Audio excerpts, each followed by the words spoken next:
Welcome back. It's another episode of From the Suggestion Box, navigating feedback, the good, the bad, and the say what. Today I have my very, very special dear friend, Faye, with me, Miss Faye Bryant. She is an author, speaker, coach, and she has served as communications coordinator at a church, a church, in retail, a postal service, bookkeeper, administrative assistant, and a scopist. Yes, what is that? That's what everybody does.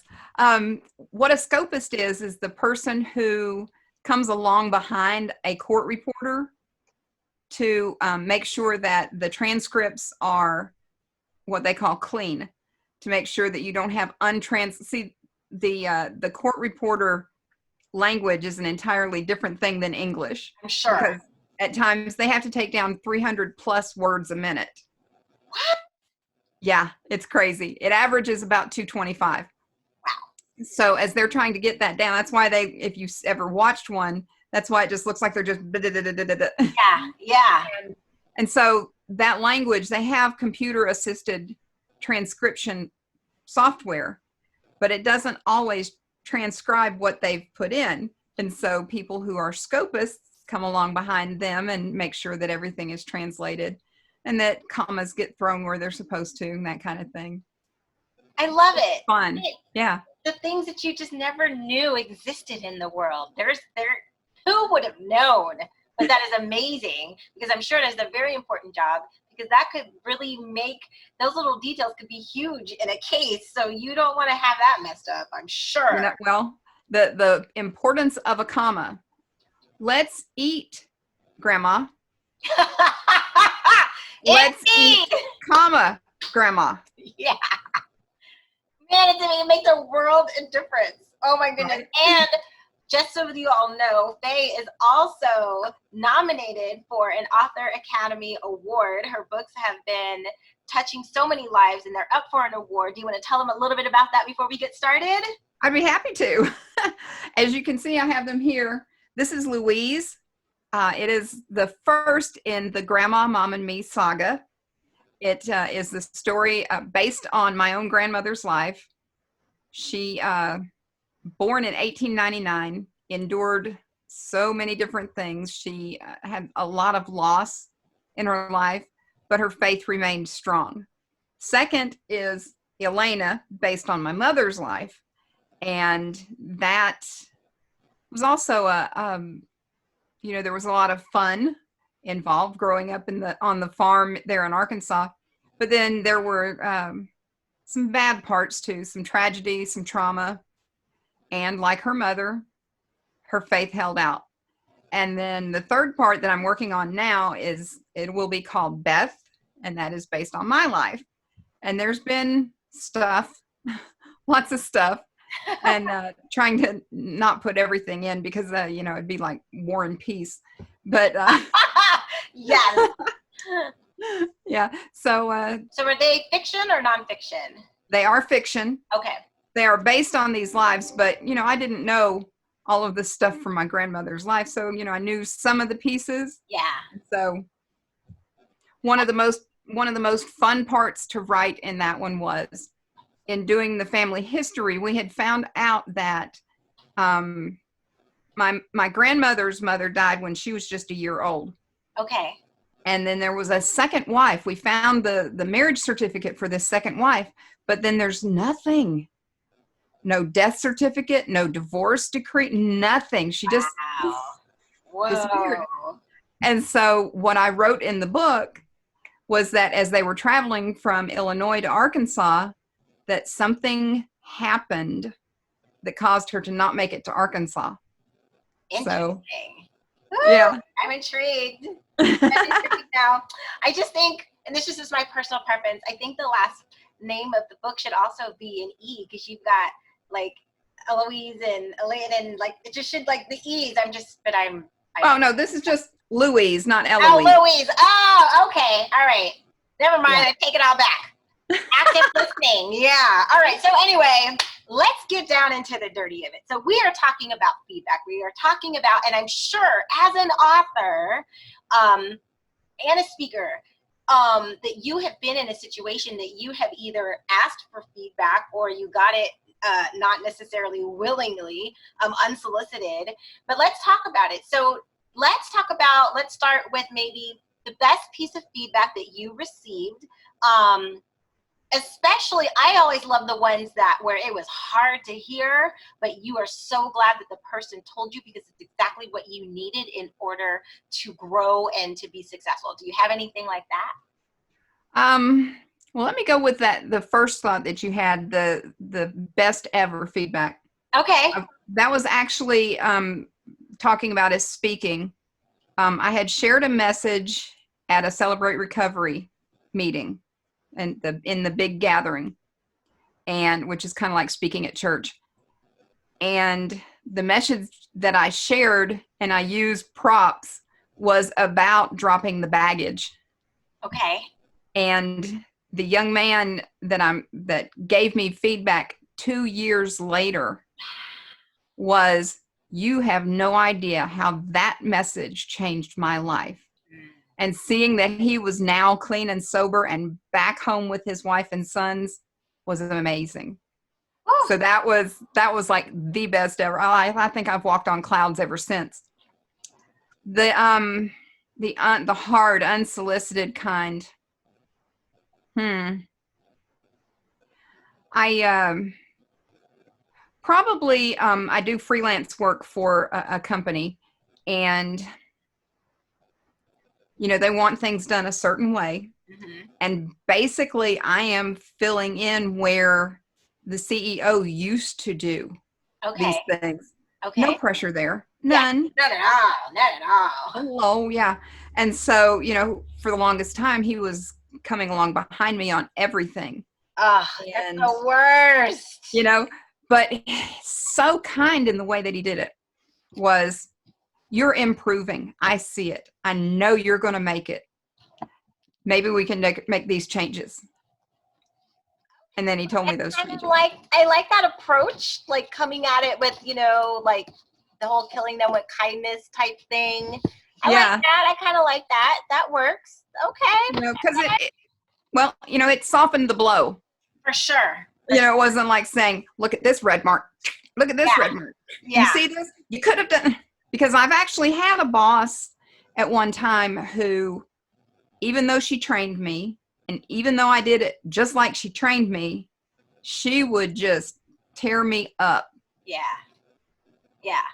So, and that's a type of feedback, right? So how did you handle that? Like, when I first started in my professional career, I would just go in closets and bathrooms and cry all the time because I was like, I don't understand. Like, how did you handle that? I would get angry, but at the same time, it was the kind of anger that was teary. You get more angry because you're crying over this. Yes, that's the worst. It's like you feel like your face is betraying you, and you're like, I'm crying because I'm mad, not because I'm weak. Yeah. Exactly. And then I would internalize it. So how did you learn to get out of that pattern or out of that habit? Because that's not really a good way to go about things. No, it's not. And honestly, it has been a lot of learning and training, and I call this my recovery, because for years and years I would just take anything, any criticism, any pain, any hurt, and I would just stuff it down until I was about to explode. Yeah. And so I've learned what's mine and what's not mine. Mm-hmm. And I've learned that if it's not mine, I don't have to deal with it. And I've learned that if somebody speaks to me with anger or with pity or whatever the different things that come across, I don't have to receive it. I can filter out the stuff and hear the words and get on with life. Love that. So have you ever gotten any type of feedback where you were just like, say, what? We're just like, what are you talking about? Have you ever gotten anything like that? Or you're just like dumbfounded? Not really from a supervisor that I can think of. Of course, memory is the first thing to go. Or even just like with, people that you work with or for, because you've managed teams of people and like worked with volunteers and things like that. So just even from, it could be from just anybody. Your kids, well, I don't know. I did have some folks when I was communications director there at the church. There were people that did not know how to fold paper in half, and make it neat. So, that was, and I was told that I was a perfectionist. It's for the church. But anyway, from a coworker before that in a secular job, one of the, it was one of those, I was like, because she was sitting there and she was one of these chatterboxes anyway. We did not have cubicles. It was just an open office. Okay. And I don't even know how she got onto the topic, but she was just, this person's overweight and this person's doing this. And then she looked at me and she goes, well, since you're morbidly obese, can you tell me about?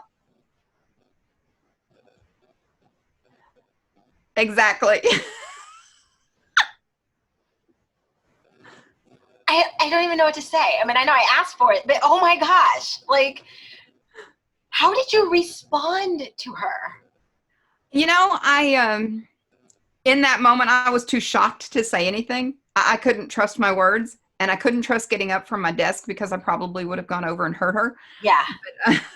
Yeah. But, I got home that evening and I talked to my husband, and then I actually, for some other reason, ended up on the phone with our Sunday school leader. And I was like, because he knew her. Oh, okay. He knew who she was. And I was like, I've got to tell you this. I'm like, how do I handle this? And so he listened and he said, Faye, there's only one thing you can do. And I was like, great. I'm going to go and I'm going to punch her in the face. No, I would get in trouble at work. Okay, I'm going to go and tell her. What am I going to tell her? And he said, no, you're going to pray for her. Wow. And I was like, but I don't want to pray for her. Yeah. He said, but who needs prayer more? Wow. Yeah. So very sage advice, and it helped, and to be honest, it didn't change her a bit. Yeah. God may have changed her at some later point, but in the time that I knew her, it didn't change her a bit, but it changed me. Yes. And made you stronger and made you a better person because of it. Well, and now clearly if people are looking at you, clearly you are not morbidly obese. But I weighed a lot more then. Would you want to share a little bit about your story at all? I can. I love to share about it. Okay. A year ago this time, I had just had a bariatric surgery. I had gastric sleeve surgery. When I started that journey, I weighed 268 pounds. I got on the scale at the doctor's office. I was 138. Hey, that is amazing. That is amazing. And can you clear up maybe a misconception, right? Because I feel like people think that if you have that type of surgery that you have the surgery and you could just do whatever you want and eat however you want and still, but there was a lot that was almost just like a catalyst to help you. Your whole lifestyle has changed, right? Yes, very much. I am very fortunate that my doctor teaches, this is not an answer. This is not a cure. This is a tool. Mm-hmm. And just like any other tool, if you use it improperly, it's going to hurt you instead of help you. Yeah. And so part of the program is the doctor's decision. Part of it's what your insurance requires. But you don't just go in and say, hey, doc, I want to get this surgery. Let's get to it. No, it requires 6 months of check-ins with your regular physician. You go and you weigh in and you talk with him or her about what you're going to have done, why you're going to have it done. You have to have a psychological exam. You have to start making some of the changes before you have the surgery so that they can see that you mean business, that you're going to do something with it. So, and it was funny. I had thought that I was doing those physician's visits right. They had thought that all I had to do was go in and weigh, but apparently, according to the insurance and the doctor, I had to go in and talk to my doctor. So I kind of had to start over after 4 months of those. Oh my gosh. But it was aggravating at the time, but it's like, okay, there's a reason. Yeah. And it's all good. But you had to go through all these different classes, and I knew that once I had the surgery, I'm not supposed to drink carbonated beverages. Well, I lived on Diet Coke.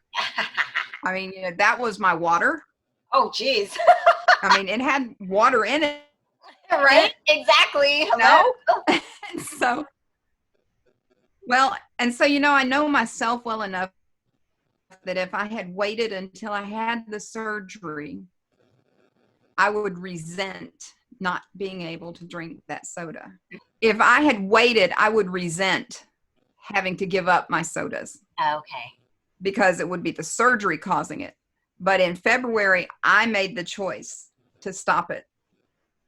So that was 6 months ahead of time, right? Hear your story. I mean, I love it. And I can just think about, and I know I keep like harping on this feedback, but it's just because it's just such a part of everything that we do. And if we don't learn how to deal with it, it could really make or break us. So I'm just thinking, was there feedback that you were getting from friends, from family, in terms of like what was the feedback that you got? Was it just your feedback looking at yourself in the mirror that was like, you know what, I need to do something about this? Or did somebody say something that just made you go, oh my gosh, I should really do this? And then going through the process, like were the doctors, when the feedback that they were giving you, was it encouraging? Was it like hurtful? Like, I just imagine there was a lot of that going on. With the doctor, the first visit, I cried like a baby. Aww. Because he gave me hope. Oh, that's so great. He, I sat there and you have to tell them, your why. Why do you want to do this? And I'm like, well, I don't want my heart to kill me. I was diagnosed with AFib last year. So, there was that. And I had high blood pressure. I've had that since I was 19 until last year. Don't have it anymore. Thank you, Jesus. But you have to go through that and explain. And there were things that had happened before that had kept me from being able to lose weight and keep it off. And so he explained, well, yes, we can do this, and showed me on the diagram, you can, we'll take care of this, and this will happen, and da, da, da, da.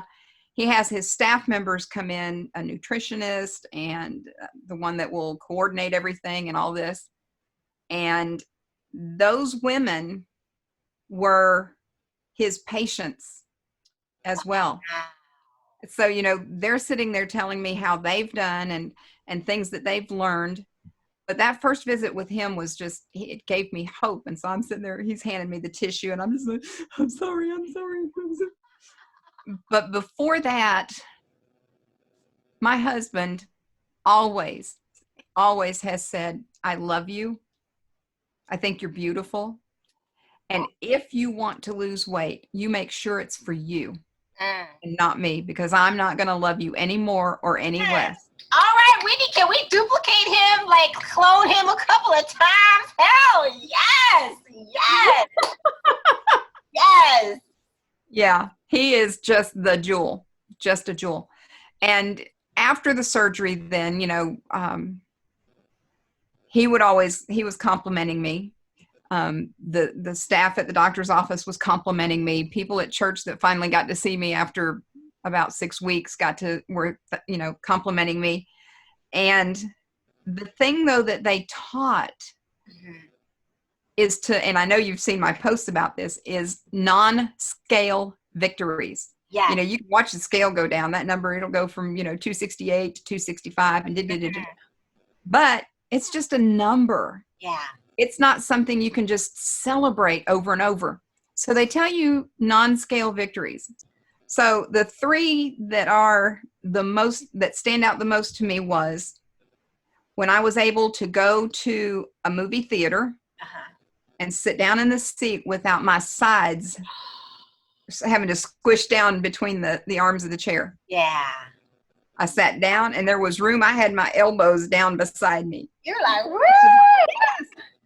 Another one was when I went into a regular bathroom stall, not the handicap, and I wasn't as big as the stall. Yeah. That was one. And then the one that really surprised me was when I was driving. And I hope I can do it where you can see me. It's like, okay. So like when I was driving, you know, I would have my hands down at the bottom of the wheel and I would just turn, you know, this way, let the steering wheel just move it through my hands that way. Yeah. And then one day after I had lost quite a bit of weight, I went to turn and I just held that steering wheel and went all the way around. And I was like, I was sitting there going, oh, because I had not done that in years. And so, you know, those are the things that I can celebrate and I can come back to and say, that was so awesome. That was amazing. Man, that is so phenomenal, right? Because it's like those little things that a lot of people just take for granted that you don't even think about or realize, which is just, and we have so much to be thankful for.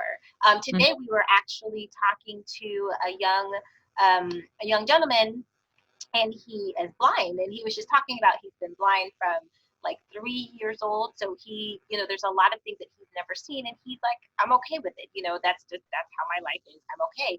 And because we were talking about doing audio description, our volunteers are working on doing audio description, and we were trying to get feedback from somebody who was blind to ask them, does this work? And one of the questions was like the detail, like how much detail should we describe? You know, should we say like, you know, if somebody's really sad that their eyes are sunken and just things like that? And he was like, you know, it is so beautiful if you would do that. He was like, because since I've never seen it, a lot of times I learn about people's facial expressions and how people express sorrow through the description. So it was a learning tool for him. And it was just like all of us on the call who were seeing were like, oh my gosh, we would take for granted, you know, if I just did like this, you know, but he's never seen that. Even something that he actually does on a daily basis, if he, you know, makes up his face for whatever reason, he's like, he's never seen himself do it. It was just like, wow. So we have so much to be grateful for, and a lot of times we just take for granted so many things in life that we don't even realize. So just, I love that, the fact that you were just able to woohoo, and you're like, oh my gosh, now you're gonna be, I got to tell your husband to watch out, you're gonna be doing donuts in the parking lot. Like, yeah. She's like, I can turn. Love it. So I've heard a lot of times that people will go through this surgery and they have like amazing results, just like you are, and then they start getting like so many compliments, right? And back on the feedback, but they're getting all these compliments and just like about how great they're looking and how well they're doing and all this kind of stuff, but that sometimes that it can go to people's heads and they start to act differently because of it. So how have you been able to not let all this influx of amazing, you know, feedback and compliments, how have you stayed humble with that? Oh, probably because of my recovery. Okay. I was for 5 years, I was bullied from 5th grade till 10th. And it had a lot to do with my looks and my size. So, you know, there was that. And there were other things, traumas that had come along in my life beforehand. And that's what my recovery included, was dealing with all of that. And now when people say, oh, you're looking great, and I'm just like, you know, God did it. I mean, that's always my first thing, is God did it, because I couldn't have done this without him providing these doctors to know how to do this, and the insurance to help pay for it. And, you know, so there's just so much of it. But and honestly, I think that's a big deal of it, is realizing that it's God that did it. It's not anything that is Faye. But you know, for the most part, I'm I accept it. And that in itself has been difficult for me at times because of the past. Mm-hmm. Accept a compliment and just say thank you. Yeah. Oh, And just stop right there. Just stop right there. No, thank you. Oh, I got this at, yeah. just thank you. Oh, I am so glad that you mentioned that because it is often a challenging thing. Like, we're so used to working hard or doing whatever it is that we are trying to accomplish, and somebody will be like, "Oh my goodness, you did it!" And the first thing you want to do is swat it away. Me, no, oh no. And it's just like learning to just say thank you and take it and be okay with it. That's huge. That's a whole other interview right there. Oh my gosh. Wow, that is so great. So, Faye, this has been amazing. Thank you so much for this. So I have two more questions for you. Number Okay. one would be, so in everything that you have learned and have been on the receiving end, how has it taught you to give feedback? I have learned from the CEO Okay. to be able to look for the good, to look for the try. If they're trying in any way, or it's like, wow, I appreciate you. I try to tell anybody that I'm working with, any kind of a vendor or anything, even, is I appreciate you, because we don't hear that enough. Right. We'll toss a thanks or whatever, but to hear that somebody appreciates us and the effort that we've put out, that's huge. And so I try to do that for sure. But then, it's like, maybe we could work on this, Mm-hmm. and just, and not just saying, well, you're doing it wrong. Yeah. Okay, I love it. Okay, so and then here's the very last question. Although I think you probably already answered it, but I just like to make sure I go on record by asking everybody, what is your greatest accomplishment in life that you are most proud of? Can I give top 3? Yes. Number 1 would be my son. Okay. He is such an awesome guy, and he's number 1. I just, can't brag on him enough, but I'd be here all day. Number 2 would be I'm gonna brag on my husband anyway, but I can't do anything with him. But having this marriage, and people don't believe us when we say this, but it is the absolute truth. We are 29 and a half years into this thing, and we've not had an argument. What? All right, yeah, that's a whole other. I'm calling you back. We having a discussion. Yes. I mean, what? Okay. I don't even right. say to that. Okay. And then my other accomplishment that I'm so proud of is the writing the stories. Yeah, as you should be. So tell people how they can find you, how they can find the books, how they can have opportunity to get them and read them and be encouraged and get marriage advice. Okay. Well, I have a website. It's faybryant.com. It's FAYE Bryant.com. I am on Facebook. Faye Bryant Speaker is my page. You can find me on Twitter, though most of what's on Twitter is what I have on Facebook, but that's okay because if you're not on Facebook, you can do Twitter. Right. So that's at RF Bryant. All my books are on Amazon or Barnes and Noble. You can pick them up anywhere. If you even go into a brick and mortar Barnes and Noble and say, hey, this book by Faye Bryant, if they don't have it in stock, they can get it for you. Yeah, they can order it. Yeah. And so, that's it. I have found when searching on Amazon, if you'll search for Louise by Faye Bryant, that it comes up easier. And then all of my books are there. Okay. Fabulous. Is there any one little piece of nugget that you want to leave for everybody before we go? Let's see. Talking about feedback. about giving it is give it as though you were the one receiving it. Oh, bam! Enough said. I mean, and with that, we close. That was beautiful. It doesn't get any. I love that. Give it as though you were the one going to receive it. There you have it, ladies and gentlemen. Faye Bryant, thank you so much for joining us. And to everybody else, I really hope you enjoyed this. And like I said, you can reach out to Faye and get in contact with her. And I hope that you stay tuned and join us for the next episode of From the Suggestion Box, navigating the feedback, the good, the bad, and the say what? Not letting the good stuff go to your head or the bad stuff go into your heart. Talk to you later. This is Nicole. Bye-bye.